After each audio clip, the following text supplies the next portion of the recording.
What should the first episode be about? I have to check the manual. Hopefully this works. Well, here goes nothing.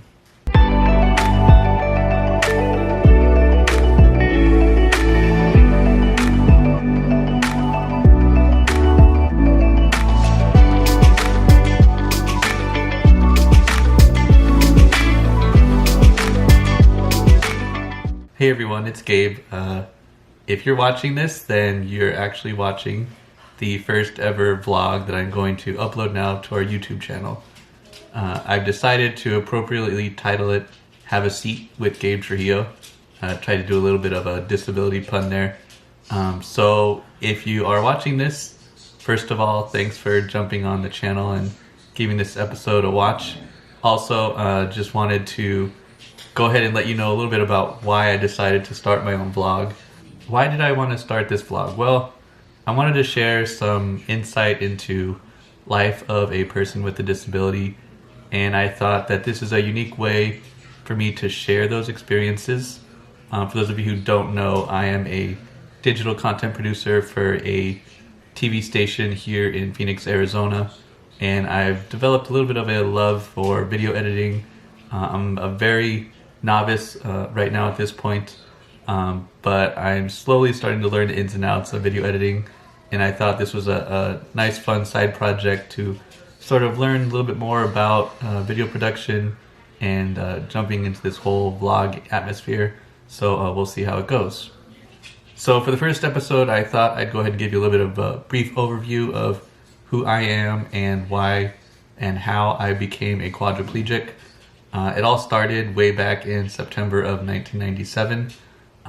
Before I became sick in that particular instance, I was diagnosed with asthma at a really young age, and whenever I developed a cold, I would develop a severe case of pneumonia. And at that point, doctors would then tell me to go into the hospital, and I would spend a couple of days there, and it wouldn't be anything out of the ordinary. Along with that, I would always have an inhaler nearby because whenever I did any strenuous activities like baseball or soccer, I always would need to use my rescue inhaler. And then I tried not to have that affect me too much. I wanted to participate in sports just like every other kid, and I just wanted to have as much of a normal life as I could. So I was your average kid running around, playing sports, did Little League, did youth soccer. I enjoyed going to movies, hanging out with friends, all that.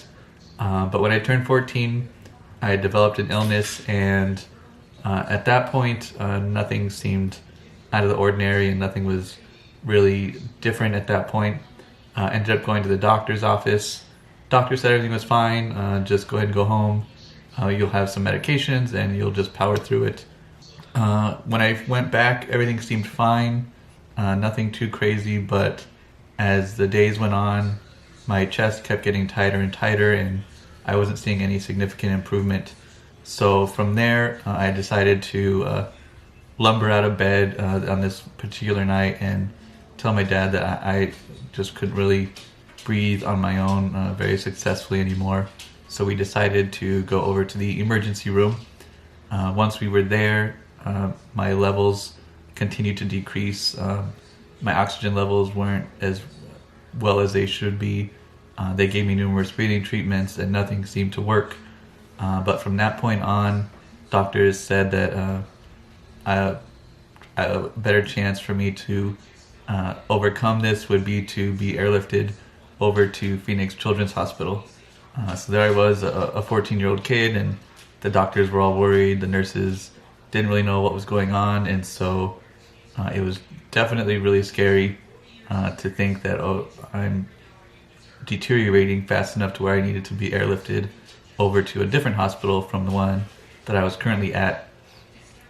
So the doctors pulled me out, sent me on a gurney up to the helipad, and I waited for the helicopter to arrive. It's definitely a surreal experience taking a hospital ride like that.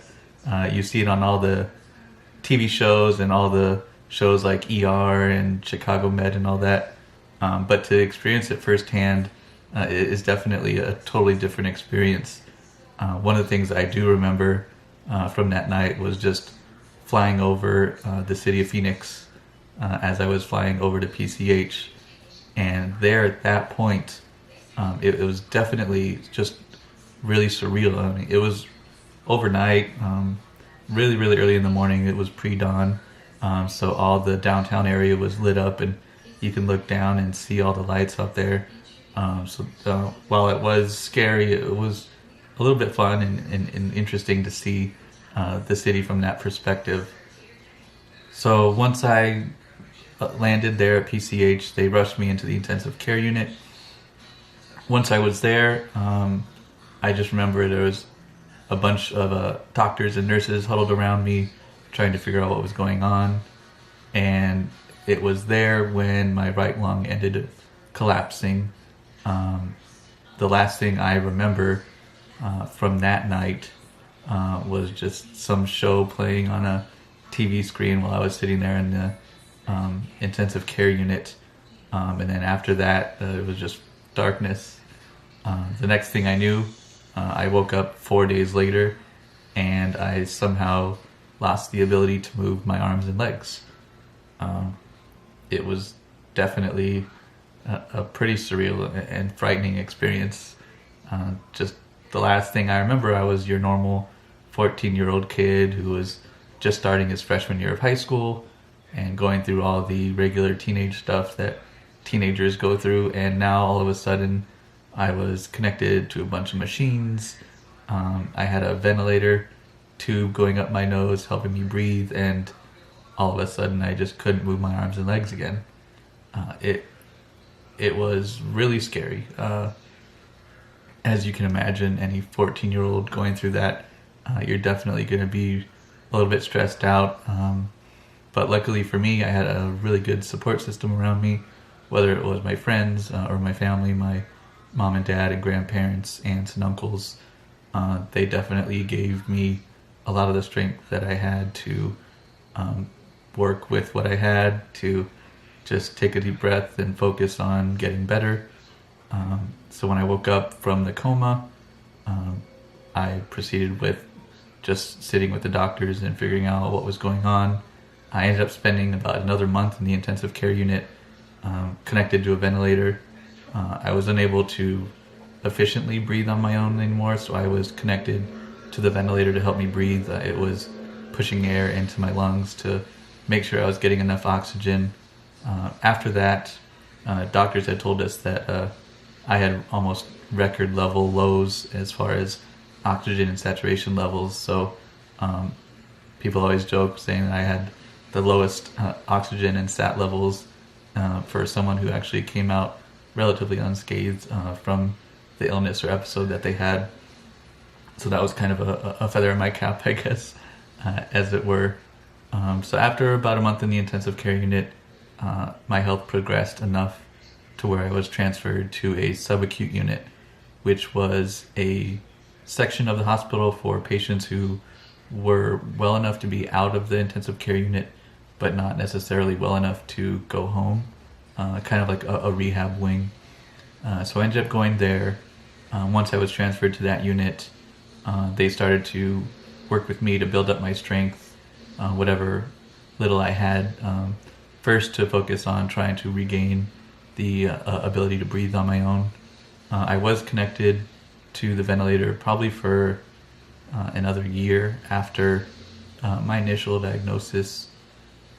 And while I was in the subacute unit, they also helped me get into an electric wheelchair. And since I was a relatively new quad, I didn't really have much movement in my arms and legs, let alone the ability to sit up. So once I did have enough strength to at least hold my core up a little bit, they transferred me over to the electric wheelchair, and I started to learn that a little bit more and gain the functionality of that. And then that would essentially be my main mode of transportation now, more than 20 years later. It's definitely a different experience, but I quickly got the hang of it.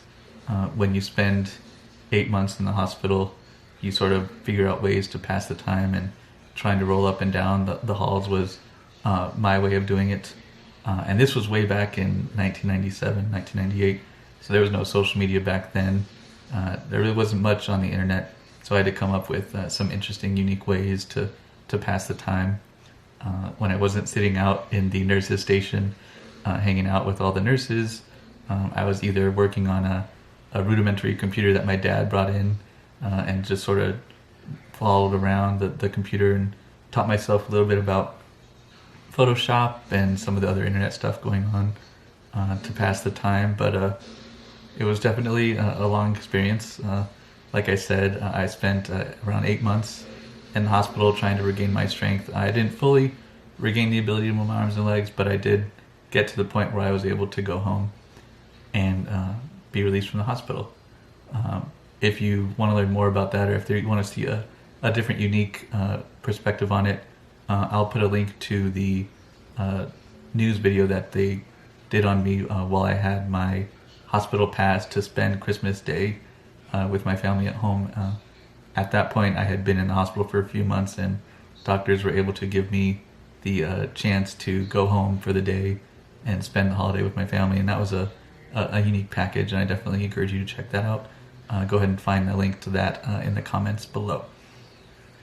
So after I was released from the hospital, I was able to go back to school and try and adapt to my new life. As far as diagnoses go, I went through a number of different ones. While I was in the hospital, I had anything from Guillain-Barré syndrome to acute asthmatic steroid myopathy. Those were a couple ones that doctors had posed around, but they didn't really find anything conclusive or anything definitive that said that this is what I had.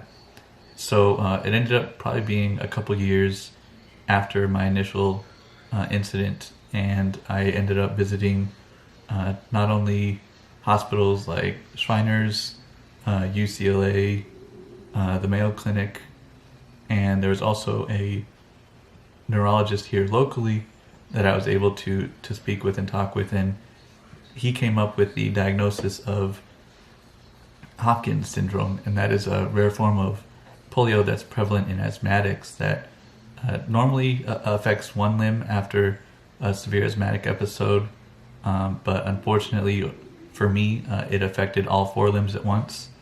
From my initial research of the disease, there were less than 30 documented cases in the world of this disease, but for whatever reason, I am the only documented case in the world with all 4 limbs affected at the same time. So it's definitely a unique and rare disease.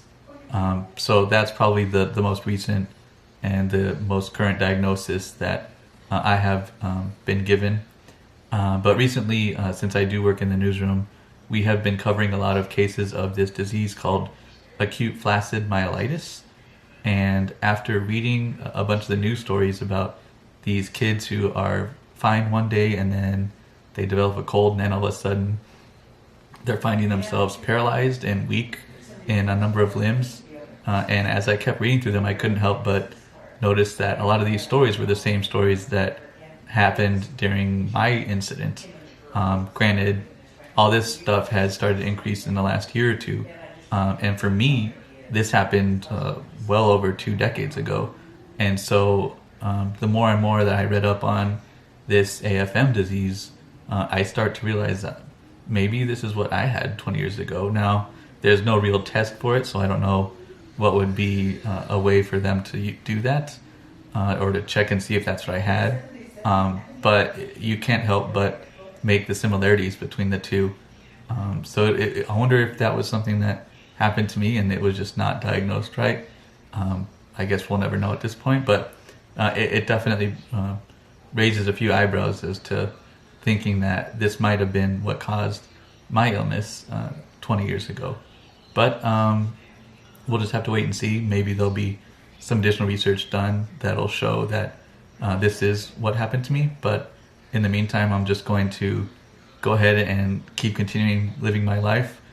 Granted, it's in a wheelchair, but I think I've made a pretty good go of it, utilizing the skills and abilities that I have and still made the most of it. So that's a little bit about me in a nutshell. If you want to learn more or read more about my experiences, I do have a blog up. So if you want to go to my website, GabeTrujillo.com, I'll throw a link to that as well. You can go ahead and read through that and listen to a little bit more about my experiences. Well, that's just a little bit more about me.